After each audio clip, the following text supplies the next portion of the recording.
Hello kids, we welcome you to our KIDSLAND family. So kids, as usual, our teacher Mamo Kanu is in touch today to do today's lesson for you. So let's get a summary of today's lesson from him. Yes, Joanna, today we are talking about the birth of Moses. Today we will learn how God saved Moses from the terrible situation at that time. Now let's go to today's lesson.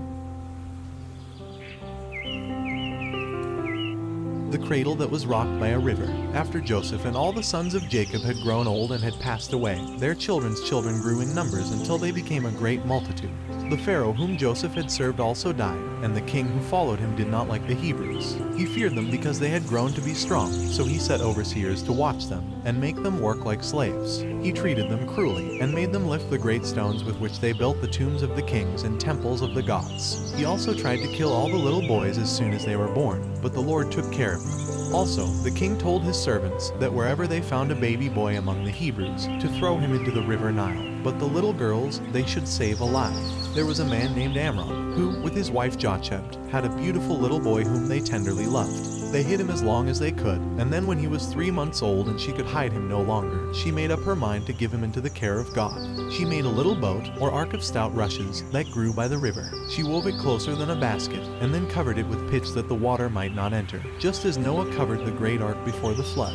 Then she wrapped her baby carefully and laid him in the little boat, and set it among the reeds at the edge of the river Nile. God and his angels watched the cradle of the child, and the river gently rocked it. Jochebed told the baby's sister to wait nearby and see what might happen to him, and this is what happened, or rather what God prepared for the baby in the boat of rushes. The king's daughter came down to bathe in the river, and as her maidens walked up and down by the riverside, she called one of them to bring to her the little ark that she saw rocking on the river among the reeds. When she had opened it, she saw a beautiful little child, and when it cried, her heart was touched, and she longed to keep it for her own. Pharaoh's daughter finding Moses. Pharaoh's daughter finding Moses, this is one of the Hebrews' children, she said. And as the baby's sister came near, she asked the princess if she should go and get a nurse from among the Hebrew women to bring it up for her. And the princess said to her, "Go." And the maid went and called the child's mother. The princess said, "Take this child away and nurse it for me, and I will give thee thy wages." And the mother took her baby joyfully, though she hid her joy in her heart, and carried him home to nurse and bring up for Pharaoh's daughter.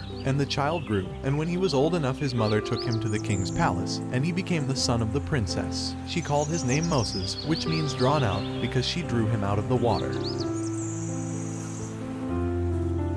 So kids, today we learned a lot about birth of Moses. We hope that your life will get many things from this. So we will learn more about Moses next Sunday. If you are not connected to our website yet, connect to our website today and subscribe to our YouTube channel. Then you can watch as soon as we post a video. This is the KIDSLAND family.